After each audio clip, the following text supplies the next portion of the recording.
പ്രിയ പ്രേക്ഷകർക്ക് സീരിയൽ ന്യൂസിലേക്ക് സ്വാഗതം. കൂടുതൽ സീരിയൽ ന്യൂസുകൾ അതിവേഗം ലഭിക്കുന്നതിന് ഈ ചാനൽ സബ്സ്ക്രൈബ് ചെയ്യുക. ബെൽ ഐക്കൺ മറക്കാതെ ക്ലിക്ക് ചെയ്യുക. വീഡിയോ ഇഷ്ടമായി എങ്കിൽ ലൈക്ക് ചെയ്യാൻ മറക്കരുത്. ഡൽഹി ഫെസ്റ്റിവലിന് പങ്കെടുക്കുന്നതിന് വേണ്ടിയുള്ള നീക്കവുമായി മുന്നിലേക്ക് പോവുകയാണ് മീനു. ഇതേസമയം കാര്യങ്ങൾ മുന്നിലേക്ക് കൊണ്ടുപോകുന്ന സൂരജ് വിചാരിച്ചതുപോലെ അത്ര എളുപ്പമായിരിക്കുകയില്ല കാര്യങ്ങൾ എന്ന് ഓർമ്മിപ്പിക്കുന്നു. പക്ഷെ മീനു ആകട്ടെ, എന്തായാലും ഇനി പിന്തിരിഞ്ഞു പോകാൻ ഞാൻ ഉദ്ദേശിക്കുന്നില്ല. തോൽക്കുകയാണ് എങ്കിൽ തോൽക്കട്ടെ, പക്ഷേ ഞാനത് പൊരുതി തോൽക്കാനാണ് ഉദ്ദേശിക്കുന്നത് എന്നുള്ള കാര്യം തുറന്നു പറയുന്നു. എന്തായാലും വരുന്നിടത്ത് വെച്ച് കാണാം. ആ ഒരു തീരുമാനത്തിലാണ് ഞാനിപ്പോൾ മുന്നിലേക്ക് പോകുന്നത്.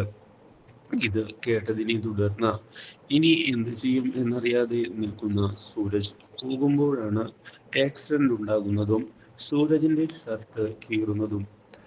പക്ഷേ ഇതോടെ തന്റെ സ്ഥാപനത്തിൽ വെച്ചാണ് ഇങ്ങനെയൊക്കെ സംഭവിച്ചത് എന്ന് മനസ്സിലാക്കുന്ന മീനു, അതുകൊണ്ട് തന്നെ പരിഹാരമായി ഷർട്ട് പുതിയതൊരെണ്ണം വാങ്ങിക്കൊടുക്കണം എന്നുള്ള തീരുമാനം എടുത്തുകൊണ്ട് മുന്നിലേക്ക് പോവുകയാണ്.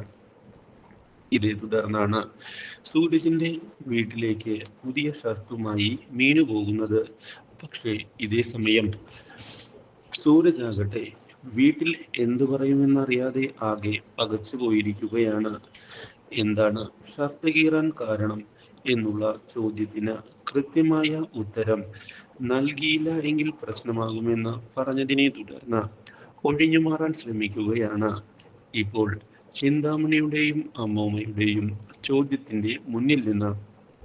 അപ്പോഴാണ് പുതിയ ഷർട്ടുമായി അവിടേക്ക് കയറി വരുന്നത് മീനു. എൻ്റെ ഭാഗത്ത് നിന്ന് വന്ന മിസ്റ്റേക്ക് തന്നെയാണ്. അതുകൊണ്ടാണ് സാറിന് പുതിയൊരു ഷർട്ട് വാങ്ങി നൽകുന്നതിന് തയ്യാറായി ഞാൻ വന്നത്. അതുകൊണ്ട് സാർ ഈ ഷർട്ട് സ്വീകരിക്കുക തന്നെ വേണമെന്നും അതുകൊണ്ട് തന്നെ കാര്യങ്ങൾ ക്ഷമിക്കണം എന്ന് അറിയിക്കുകയും ചെയ്യുന്നു. എന്താണ് ഇനി സാറിന് പറയാനുള്ളത് എന്ന് ചോദിച്ചതിനെ തുടർന്ന് കാര്യങ്ങൾ മുന്നിലേക്ക് കൊണ്ടുപോകുന്ന സൂരജ് എനിക്കൊന്നും പറയാനില്ല എന്ന് വ്യക്തമാക്കിക്കൊണ്ട് അവിടെ നിന്ന് പോവുകയും നിന്റെ ഷർട്ടൊന്നും വേണ്ട എന്ന് അറിയിക്കുകയും ചെയ്യുന്നു. പക്ഷേ മീനു ആകട്ടെ ഷർട്ട് നൽകിയേ പോവുകയുള്ളൂ എന്നുള്ള തീരുമാനത്തിൽ ഉറച്ച് നിന്നതിനെ തുടർന്ന് സൂരജിന് ആ ഷർട്ട് വാങ്ങേണ്ട അവസ്ഥ വന്നെത്തിയിരിക്കുകയാണ്. പക്ഷേ ചിന്താമണിയാകട്ടെ സൂരജിന് ഇഷ്ടമില്ലാത്ത ഷർട്ടാണ് അത് കത്തിച്ചു കളയണം, അല്ലാതെ എന്താ. അവൾ കൊടുത്ത സമ്മാനമൊന്നും ഇവിടെ സൂരജ് സാറിന് വേണ്ട എന്ന് അറിയിക്കുകയും ചെയ്തതിനെ തുടർന്ന് മുത്തശ്ശി, നീ ഈ കാര്യത്തിൽ തീരുമാനമെടുക്കാറായിട്ടില്ല. ഇതിന്റെ തീരുമാനം അവനാണ് എടുക്കേണ്ടത്.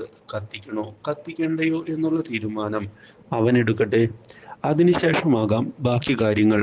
അതുകൊണ്ട് ചിന്താമണി നിന്റെ കാര്യം ചെയ്താൽ മതി, മനസ്സിലായോ? ഇതോടെ ചിന്താമണിക്ക് ആകെ തിരിച്ചടിയായിരിക്കുകയാണ്. കാര്യങ്ങൾ കൈവിട്ട് പോകുന്നുണ്ടോ എന്ന് ചിന്താമണി ആലോചിക്കുകയും ചെയ്യുന്നു. പക്ഷേ ഇതേ തുടർന്നാണ് മീനു ചെയ്ത കാര്യത്തിൽ തെറ്റൊന്നുമില്ല എന്ന് സൂരജ് മനസ്സിലാക്കുന്നത്. മാത്രവുമല്ല, വീട്ടിൽ മറ്റാരും ഇല്ലാത്ത സമയം നോക്കി ആ ഷർട്ട് എടുത്ത് അണിഞ്ഞ് നോക്കുകയും ചെയ്യുന്നു സൂരജ്. നനിക്ക് ചേരുന്ന ഡ്രസ്സ് തന്നെയാണ് അത്. മീനുവിന് ഡ്രസ്സ് സെലക്ട് ചെയ്യാനൊക്കെ അറിയാം എന്ന് മനസ്സിൽ പറയുകയും ചെയ്യുമ്പോഴാണ് മുത്തശ്ശി ആ കാഴ്ച കാണുന്നത്. ഇതോടെ ആകെ ചമ്മി പോകുന്ന സൂരജ്, ഞാനിത് വെറുതെ ഇട്ടു നോക്കിയതാണ് എന്ന് പറയുകയും ചെയ്തതിനെ തുടർന്ന് മുത്തശ്ശി, ആ ഡ്രസ്സ് നിനക്ക് നന്നായി ചേരുന്നതാണ്. നീ ആ ഡ്രസ്സ് ഇടുന്നത് കൊണ്ട് യാതൊരു പ്രശ്നവുമില്ല. നീ അതിട്ടോ. മീനുവിന് നല്ല സെലക്ഷൻ ഉള്ളത് തന്നെയാണ് എന്ന് പറയുകയും ചെയ്യുന്നു. ഇത് കേട്ടതിനെ തുടർന്ന് സൂരജ്, ഏത് അവൾക്കോ? അവളുടെ ഒരു സെലക്ഷനും എനിക്ക് വേണ്ട എന്നുള്ള കാര്യം അറിയിച്ചുകൊണ്ട് അവിടെ നിന്ന് പോവുകയും ചെയ്തിരിക്കുകയാണ്. പക്ഷേ മുത്തശ്ശിക്ക് സൂരജിന്റെ മാറ്റങ്ങൾ മനസ്സിലായി തുടങ്ങുകയും ചെയ്തതിനെ തുടർന്ന് സൂരജിന്റെ മനസ്സിളകാൻ അധികം സമയം വേണ്ട എന്നുള്ള കാര്യം മനസ്സിലാക്കിയിരിക്കുകയാണ്. ഇതേ തുടർന്നാണ് സൂരജ് തൻ്റെ മനസ്സിലെ ആ പ്രണയം മനസ്സിലാക്കി തുടങ്ങുന്നത്. Do like, share and subscribe.